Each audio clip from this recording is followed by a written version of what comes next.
Hello everyone, I am doctor Sarika और आज हम बात करने वाले हैं टाइप्स ऑफ रिप्रोडक्शन के सेकेंड पार्ट की, that is sexual reproduction. In the previous video we have talked about asexual reproduction, right? So let's start with the sexual reproduction. Sexual reproduction क्या होता है? आपको पता है एसेक्सुअल और सेक्सुअल में क्या डिफरेंस है? सेक्सुअल रिप्रोडक्शन में जहां both the parents are involved, means male and female gametes fuse together to form an offspring, उसको बोलते हैं सेक्सुअल रिप्रोडक्शन. अगर मैं डेफिनेशन की बात करूँ तो इसकी डेफिनेशन क्या होगी? It is the development of individual through the formation and fusion of gametes produced either by the same individual or by the different individual of the opposite sex. उसको हम बोलते हैं सेक्सुअल रिप्रोडक्शन. नाउ कुछ features हैं, जैसे हमने asexual में भी कुछ बेसिक फीचर्स की बात की थी, तो हम सेक्सुअल में भी बेसिक फीचर्स की पहले बात करेंगे. पहला फीचर है आपका मोस्टली बाईपेरेंटल. आपको मालूम है मदर और फादर दोनों इन्वॉल्व होते हैं इसके रिप्रोडक्शन में, राइट? सेकेंड है आपका गैमेट्स फॉर्मेशन टेक्स प्लेस. इस केस में इस रिप्रोडक्शन के टाइप में आपके गैमेट्स फॉर्म होते हैं. नेक्स्ट बेसिक फीचर है आपका it involves fertilisation, right? Then उसके बाद it involves meiotic division and syngamy. Asexual में क्या था? माइटोटिक डिवीजन से होता था. यहाँ पे बोथ इन्वॉल्व होते हैं, मियोटिक भी होता है और माइटोटिक भी होता है. नेक्स्ट है आपका daughter individuals are always different from the parent. That means they are not exactly similar to the parent. Asexual में क्या होता था कि हमको क्लोन्स मिलते थे जो एकदम आइडेंटिकल होते थे अपने पेरेंट्स से, लेकिन सेक्सुअल रिप्रोडक्शन में क्या होता है कि जो आपको डॉटर इंडिविजुअल जो ऑफस्प्रिंग आपका होता है वो आपके पेरेंट्स से डिफरेंट होता है, राइट? तो अब बात करते हैं सेक्सुअल रिप्रोडक्शन के फेसेस की. So there are 3 phases in life cycle of an organism. पहला है आपका जुवेनाइल फेज, दूसरा है आपका रिप्रोडक्टिव फेज एंड थर्ड है आपका सेनेसेंट फेज. हम 3 फेजेस को 1 बाय 1 डिटेल में पढ़ेंगे. ओके, सो पहला हम स्टार्ट करते हैं जुवेनाइल फेज से. जुवेनाइल फेज क्या होता है? It is the period of growth between the birth of an individual up to the reproductive maturity. That means एक पॉइंट पे जहां आपका बर्थ स्टार्ट हुआ वहां से लेकर जहां आपका सेक्सुअल रिप्रोडक्शन पीरियड स्टार्ट हुआ उन दोनों के बीच के पीरियड को हम जुवेनाइल फेज बोलते हैं, राइट? बर्थ से रिप्रोडक्टिव मेच्योरिटी तक के पीरियड को हम जुवेनाइल फेज बोलते हैं. अब अगर प्लांट्स की मैं बात करूं तो प्लांट में इस फेज को बोलते हैं, in plants the juvenile phase is known as vegetative phase.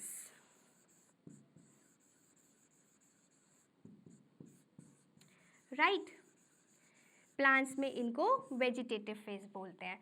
अब नेक्स्ट इसमें क्या है कि जहाँ पर जुवेनाइल फेज खत्म होता है means the end of the juvenile phase and vegetative phase in plants, then it marks the beginning of the next phase which is called as reproductive phase. तो नेक्स्ट है आपका रिप्रोडक्टिव फेज. रिप्रोडक्टिव, अब reproductive phase क्या होता है? It is the period of maturity. That means the period in which an organism is capable of reproduce sexually. तो इसको हम बोलते हैं reproductive phase. That means period of maturity.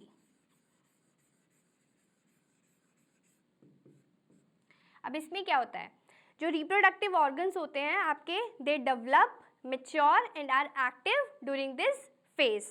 अब इसमें बहुत सारे फिनोमेना हैं आपके, जैसे फॉर एग्जांपल अगर मैं प्लांट्स की बात करूं, so some plants they show flowers in particular season while the other plants they show flowers in all season. और कुछ रिप्रोडक्टिव फेज में आप कुछ अनयूजुअल फिनोमेना भी देखोगे जिसको हम एग्जाम्पल के थ्रू करते हैं.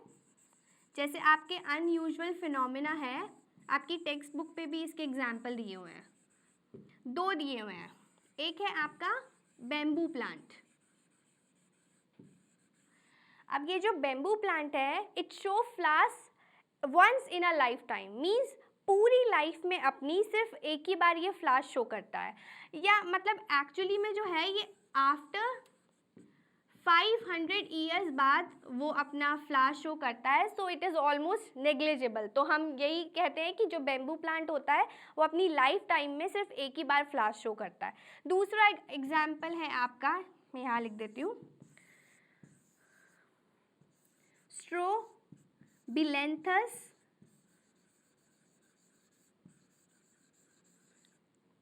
कुंथियाना।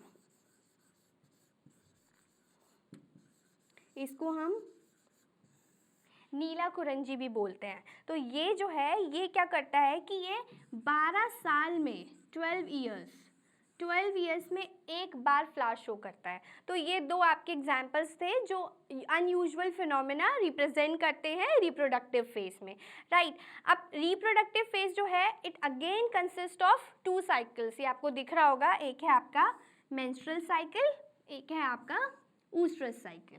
तो हम दोनों को एक बार डिटेल में पढ़ते हैं। पहले हम बात करते हैं मेंस्ट्रुअल साइकिल और ऊस्ट्रस साइकिल को डिटेल में एक बार देख लेते हैं। सबसे पहले बात करते हैं मेंस्ट्रुअल साइकिल की, राइट।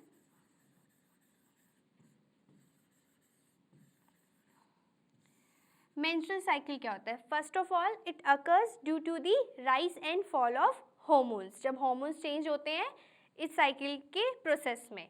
अच्छा, ये होता किन किन में है? It occurs in humans, monkeys, apes etcetera. इन सब ऑर्गेनिज्म में आपको मेंस्ट्रुअल साइकिल देखने को मिलती है। अब menstrual cycle further it consist of 3 faces. पहला फेस है आपका मेंस्ट्रुअल, दूसरा फेस है आपका proliferative, and third phase is secretory phase, secretory phase, right. अब हम अगर फर्स्ट की बात करें मेंस्ट्रुअल फेज में क्या होता है, इसमें क्या होता है? The blood flows in the last few days of the cycle and the broken endometrium is passed out during menstruation. अब ब्रोकन एंडोमेट्रियम, अब एंडोमेट्रियम क्या होता है?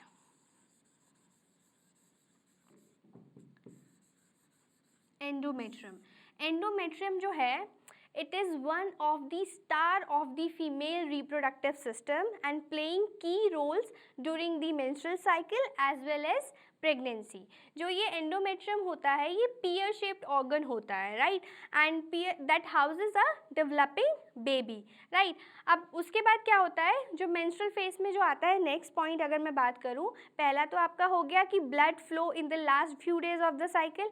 Second is the female does not permit copulation during the menstrual phase of this cycle, ठीक है। अब next आपका phase आता है second phase proliferative. It is the second phase of the cycle and where estrogen causes the lining of the uterus to grow during this time. तो proliferative में जो होता है एस्ट्रोजन होता है वो वर्क करता है। नेक्स्ट है आपका थर्ड secretory phase।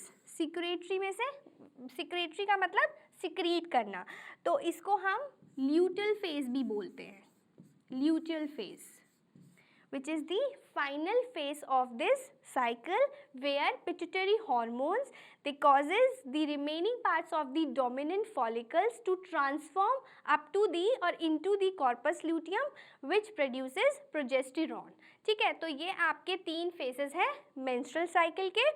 नेक्स्ट हम बात करते हैं oostrous cycle की।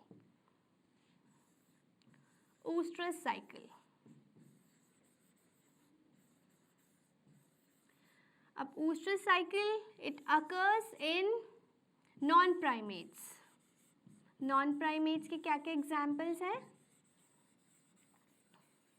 जैसे कि आपका हो गया cow, dog, sheep, cat, tiger etcetera.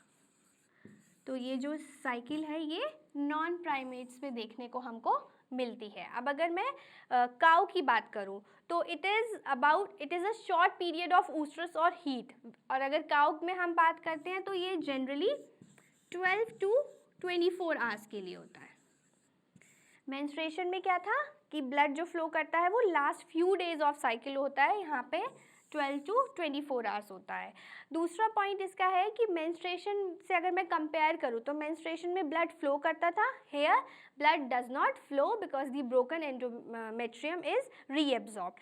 Third point इसका है मेंस्ट्रुअल साइकिल में क्या था कि female does not permit copulation during menstrual phase, but in this case female permit copulation only during the oestrus cycle, right. तो आपका यहाँ पे फीमेल परमिट करता है copulation, female permits copulation,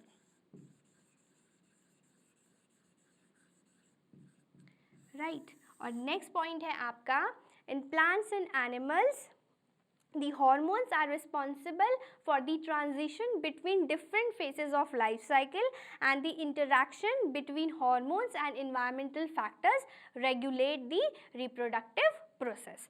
So ये था आपका menstrual cycle और oostrous cycle के बारे में। नेक्स्ट फेज जो है आपका वो senescent phase है, जिसको हम अभी डिस्कस करते हैं, right. senescent phase, senescent phase कौन सा होता है? It is the period of the structural and functional degeneration of the body by the accumulation of waste which ultimately results in death. जैसे हम बात करें अगर पहला आपका जैसे जुवेनाइल था, जुवेनाइल फेज में क्या था कि बर्थ से मैच्योरिटी तक का पीरियड था, राइट। फिर आपका जो सेकेंड फेज आया उसमें रिप्रोडक्टिव फेज आया। रिप्रोडक्टिव फेज में क्या था? मैच्योरिटी वाला, जिसमें आप कैपेबल होंगे रिप्रोड्यूस करने के लिए। थर्ड है आपका सेनेसेंट फेज। अब सेनेसेंट फेज में क्या है, यहाँ पे जब ख़त्म होने लगी आपकी मैच्योरिटी, मैच्योरिटी से डेथ तक का जो पीरियड होता है, जहाँ पे आपके जो फंक्शनल पार्ट्स होते हैं बॉडी के वो डीजनरेट होने लगते हैं, तो उस फेज़ को हम बोलते हैं सेनेसेंट फेज। तो ये आपके 3 फेजेस थे in the life cycle of an organism. अभी नेक्स्ट जो हमारा टॉपिक है वो है इवेंट सेक्सुअल रिप्रोडक्शन, लेकिन उससे पहले हमें कुछ टर्म्स पता होनी चाहिए। ये आपकी कुछ टर्म्स हैं जो आपके लिए इम्पॉर्टेंट है, क्योंकि आगे आप जब पढ़ोगे इवेंट्स में तो ये सारी टर्म्स वहाँ पर यूज़ होंगी। तो पहली टर्म है आपकी होमोथैलिक। होमोथैलिक मीन्स, होमोथैलिक का मतलब होता है the male and the female gametes belong to the same parent. Homo means same, तो belong to the same parent, right.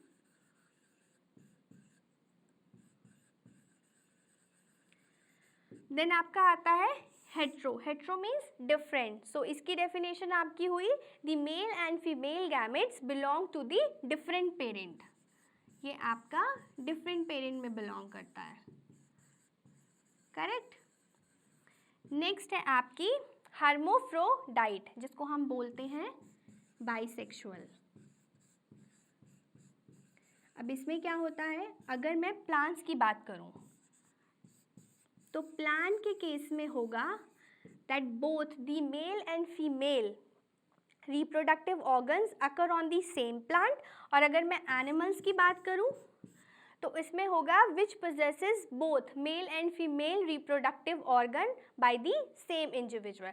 दोनों की डेफिनेशन सेम है, वो सेम प्लांट में अकर करता है और यहाँ पे सेम इंडिविजुअल में रिप्रोडक्टिव ऑर्गन होते हैं, उसको हम बोलते हैं हर्मोफ्रोडाइट। नेक्स्ट है आपका डायोशियस प्लांट। डायोशियस में क्या होता है कि जितने भी आपके मेल और फीमेल फ्लावर्स होते हैं दे बिलोंग टू दी और they present on the different plant, और मोनोशियस में they are present on the same plant. मैं फ्लावर की बात कर रही हूँ। होमो और मोनो, ये दोनों ही दोनों डिनोट करते हैं आपकी बाइसेक्सुअल कंडीशन को, ठीक है। और जो ये आपका है हेट्रो और डायोशियस। ये आपकी जो कंडीशन है वो यूनिसेक्सुअल को डिनोट करते हैं, ठीक है। अब जैसे होमो और मोनोशियस है, होमो एनिमल्स के लिए यूज़ होता है और मोनो प्लांट्स के लिए यूज़ होता है। अगर मैं हेट्रो और डायोशियस की बात करूँ तो हेट्रो अगेन एनिमल्स के लिए यूज़ होता है और डायोशियस आपके प्लांट के लिए यूज़ होता है। सो ये कुछ टर्म है जो हम आगे पढ़ने वाले हैं, ठीक है। अब यहाँ पे आपका फेसेस ख़त्म हो गए और कुछ हमारी इंपॉर्टेंट टर्म्स ख़त्म हो गई। नेक्स्ट वीडियो में हम इवेंट्स ऑफ सेक्सुअल रिप्रोडक्शन के बारे में डिस्कस करेंगे। Till then keep revising.